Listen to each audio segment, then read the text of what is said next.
भागवत गीता में लिखा, अगर हम अपने जीवन में अमल करें तो जिंदगी सफल हो जाएगी। दोस्तों, अगर आपको पसंद आए तो चैनल को सब्सक्राइब करें। अपने स्वभाव को हमेशा सूरज की तरह रखें, ना उगने का अभिमान और ना ही डूबने का। घर दूसरों के बारे में उतना ही बोलो जितना खुद के बारे में सुन सको। आपके भीतर जैसी सोच चलती है, आप जीवन में वैसे ही बनते हैं। इसलिए अच्छा सोचिए और अच्छे बनिए। झुकना बहुत अच्छी बात है, नम्रता की पहचान होती है, मगर आत्मसम्मान खोकर झुकना खुद को खोने जैसा है। कमजोर कोई नहीं होता, मजबूरियां कमजोर बना देती है और घटिया लोग इसका फायदा उठाकर खुद को शेर समझते हैं। शांत बने रहो जब तक तुम्हारा सही वक्त नहीं आ जाता। दूसरों के बारे में जैसी आपकी सोच रहेगी वैसी ही सोच लोग आपके बारे रखेंगे। अर्थात तात्पर्य यह है कि जैसी सोच आप खुद के लिए चाहते हैं वैसी ही सोच दूसरों के बारे में रखें। अधिकार के लिए अवश्य लड़े, किंतु जिस पर अधिकार नहीं उसका मोह ना करें। जिन रास्तों पर चलकर अब तक तुम्हें कुछ नहीं मिला उन्हें त्याग दो। अपने भाग्य के बजाय अपने संघर्ष और अपनी मजबूती पर विश्वास करो। जिंदगी में जो कुछ भी होता है अच्छे के लिए होता है। बुरा वक्त इसलिए आता है ताकि हम अच्छे वक्त की कीमत जान सके, और लोग इसलिए बदल जाते हैं ताकि हम उनके असली चेहरे पहचान सके कि वह क्या थे और हम उन्हें क्या समझ रहे थे। जीवन में उन सपनों का कोई महत्व नहीं जिनको को पूरा करने के लिए अपनों से ही छल करना पड़े। धनवान बनने के लिए एक एक कण का संग्रह करना पड़ता है और गुणवान बनने के लिए एक एक क्षण का सदुपयोग करना पड़ता है।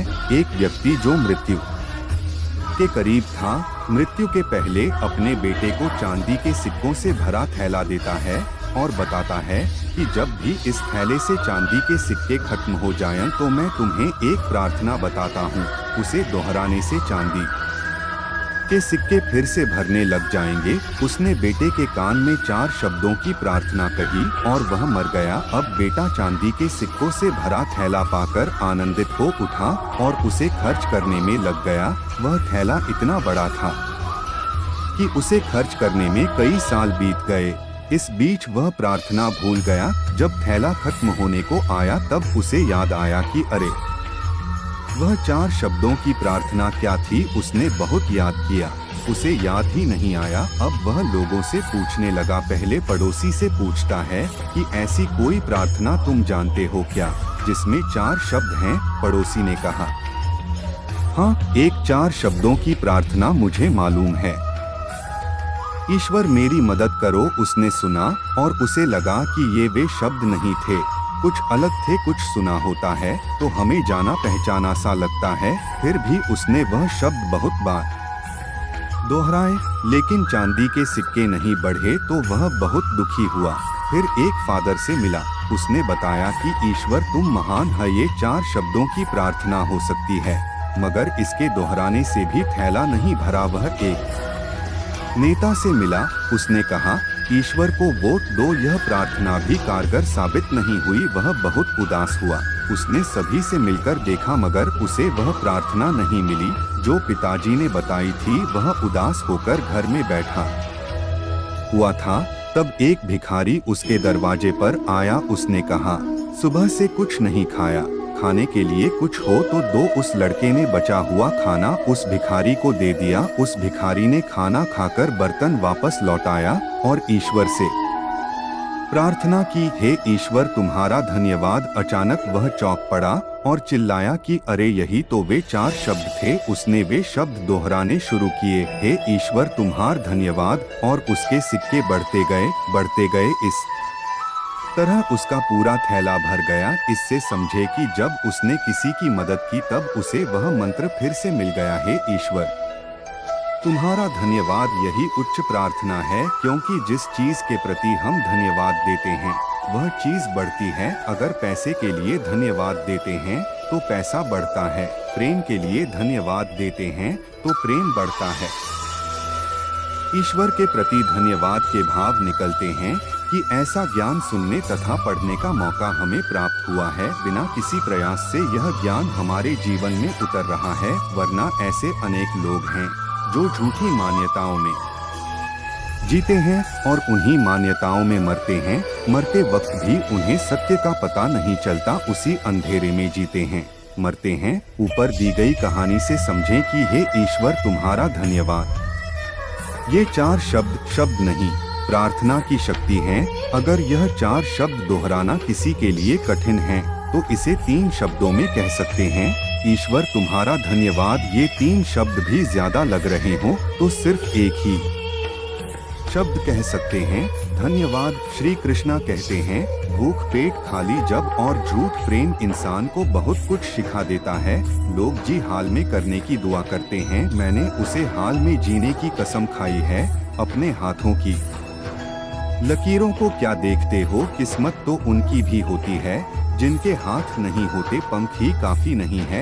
आसमान के लिए हौसला भी चाहिए, ऊंची उड़ान के लिए जिंदगी में पछताना छोड़ो, बल्कि कुछ ऐसा करो कि आपको छोड़ने वाला पछता है। समय और शब्द दोनों का उपयोग लापरवाही से मत करो, यह दोनों ना तो दोबारा आते हैं और ना दोबारा मौका देते हैं। कभी कभी समझ नहीं आता है कि अच्छे इंसान के साथ किस्मत हमेशा बड़ा खेल क्यों खेलती है।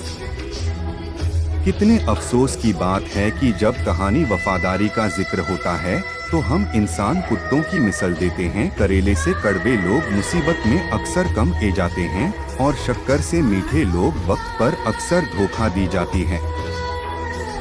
जिन्हें आपके दर्द का एहसास ही ना हो उनसे शिकायत करना बिल्कुल बेकार है। हर इंसान की 2 कहानी होती है, एक वह जो सबको सुनता है और दूसरा वो जो सबसे चपता है। मौन सबसे अच्छा जवाब है उसे इंसान के लिए जो आपके शब्दों का मूल नहीं समझना। जीवन में अपने आप को मजबूत बनाया, दूसरों के भरोसे बैठे रहना आपको बर्बाद कर देगा। मेरा गुस्सा और मेरा प्यार सिर्फ उन लोगों के लिए जिन्हें मैं अपना समझना। आजकल लोग हक तो जताना चाहते हैं लेकिन रिश्ता निभाना नहीं चाहते। जो प्रयास करना नहीं जानती उन्हें सारी समस्याएं बड़ी लगती है। मुझे इंतजार है जिंदगी के आखिरी बने का, सुना है कि आखिर में सब कुछ ठीक हो जाता है। श्री कृष्णा कहते हैं, आप किसी को भी अपनी जिंदगी का सबसे जरूरी हिस्सा मत बनाया, क्योंकि जब वह इंसान बदलते हैं तो आप उनसे नफरत नहीं करते बल्कि अपने आप से नफरत करने लगता है। बात बात पर गुस्सा करने वाले लोग वही होते हैं जिन्हें खुद से ज्यादा किसी और की फिक्र रहती है। पता नहीं क्यों छोड़कर चले जाते हैं वो लोग जिन्हें हम जिंदगी समझकर कभी खोना नहीं चाहते। दोस्त वो होता है जिनके साथ बातें खुलकर की जा सके, ना कि संभल कर करनी पड़े। कोई भी अपना नहीं होता, यहाँ पर सब टाइम पास करने के लिए हमें अपना बनाते हैं। लोग हमेशा उसे कौन से डरते हैं जो उनका होता ही नहीं है।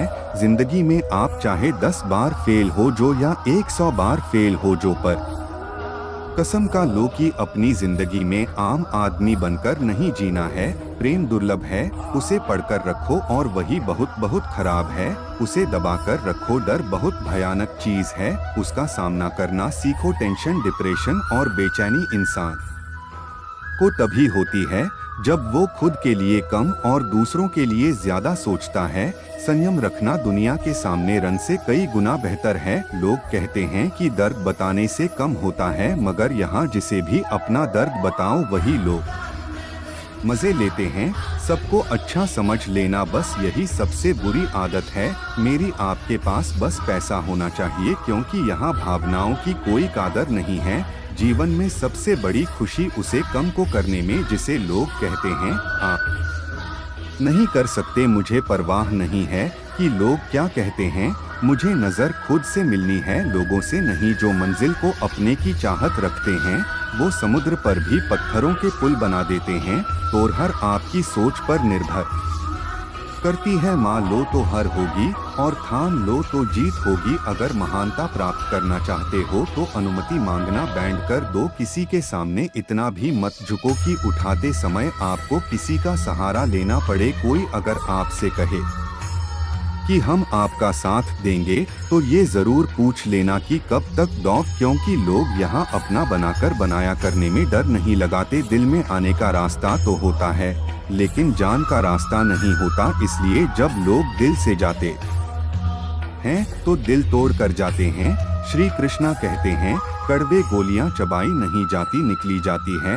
इस तरह जिंदगी में जब धोखा, अपमान और हर मिले तो उन्हें सीधा घटक जो अगर उन्हें चबाते रहोगे, याद करते रहोगे तो पूरी जिंदगी कड़वी हो जाएगी। सिर्फ दर्द सहने वाला ही जानता है कि दर्द कितना गहरा है।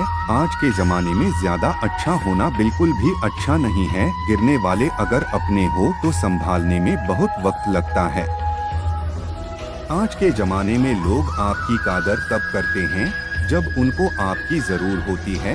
खुश रहना सीखो इससे पहले कि उदास रहना आपकी आदत बन जाए। अगर कोई आपसे कहे कि आप बादल गए हो तो 95% चैलेंज यह है कि आपने वो चीज करना बैंड कर दी है जो उन्हें आपसे चाहिए थी। बाकी आप में कुछ नहीं बदला। श्री कृष्णा कहते हैं, लौटते तो वह लोग हैं जो रूठ कर चले जाते हैं, टूटकर जान वाला कभी लौट कर नहीं आता। कुछ लोग हमारा दिल रोज दुखाता है लेकिन फिर भी हम उनसे बात करके खुश हो जाते हैं। आदमी बड़ा हो या छोटा कोई फर्क नहीं पड़ता, उसकी कहानी बड़ी हनी चाहिए। सोने से कहाँ मिलते हैं, तमन्नाओं के शहर चलना भी जरूरी है। मंजिल को अपने मंजिलें क्या है, रास्ता क्या है, हौसला हो तो फैसला क्या है। मंजिलपन तो बहुत दूर की बात है, गुरूर में रहोगे तो रास्ते भी नहीं देख पाओगे। हैसियत आसमान जैसी हनी चाहिए, क्योंकि जमीन कितने भी ऊंची हो लोग खरीद ही लेते हैं। पैरों को बस चलना सिखा दो, मंजिल करीब आई चली जाएगी। मुश्किलों के रास्ते में जो भी चला है बस वही इस दुनिया को बदलते हैं। नए लोगों से आज कुछ तो सीखा है, पहले अपने जैसा बनाते फिर अकेला छोड़ देते हैं। हुनर सड़कों पर तमाशा करता है और किस्मत महलों में राज करती है। पसंद है मुझे उन लोगों से हरण जो मेरे हारने की वजह से पहले बार जीती है। बारिश की बूंद में झलकती है तस्वीर उनकी और हम उनसे मिलने की चाहत में भीगी जाते हैं। भीड़ में खड़ा होना मकसद नहीं है मेरा, बल्कि भीड़ जिसके लिए खड़ी हो वो बनना है। मुझे इन धोखे नहीं सिखाया है कि सब दिखावे के अपने होते हैं। धोखेबाज लोगों के अंदर एक बड़ी अच्छी खूबी होती है कि वो बहुत मीठा बोलते हैं। आजकल के रिश्तों के लिए सबसे खतरनाक वो लोग हैं जो अपनों के खिलाफ कानों में जहर खोलने हैं। अपना सर अपना वक्त बनाने में लगा दो, सिर्फ किस्मत वालों को ही मिलता है सच्चा प्यार, वरना आजकल मोहब्बत के नाम पर सिर्फ टाइम पास किया जाता है। मैं खामोशी से सुनता हूँ अपने खिलाफ बातें, क्योंकि जवाब देने का हक मैंने वक्त को दिया है। एक बात हमेशा याद रखना कि दुनिया की कोई भी परेशानी आपकी हिम्मत से बड़ी कभी नहीं हो सकती। चुप रहना अच्छा होता है, लेकिन जब आपके साथ अन्य होता है तब आपको जरूर बोलना चाहिए। जिंदगी हमेशा एक नया मौका देती है। सरल शब्दों में से आज कहते हैं, जिंदगी में लक्ष्य पर पहुंचने से पहले अपने दिमाग को पंछी पे पहुंचाना पड़ता है। गिरना भी जरूरी है, इससे हमारी मेहनत की पहचान होती है। एक बात याद रखना, अपने लक्ष्य के बड़े में किसी को मत बताना, दूर रहना है। मुझे उन सब से जो मेरे साथ रहकर भी मेरे साथ नहीं है, जो तुम्हारा मूल्य ना समझे उसके सामने जबरदस्ती कभी अपना प्रेम मत दिखाओ। मुझे किसी के बादल जान का कोई गम नहीं है, बस कोई था जिससे यह उम्मीद नहीं थी। झूठ सुनने में भी मजा तब आता है जब सच आपको पहले से ही पता। आज के लिए इतना ही, अगले वीडियो में मिलते हैं। चैनल को सब्सक्राइब करें, अपने सुझाव दे। धन्यवाद। जय श्री कृष्ण।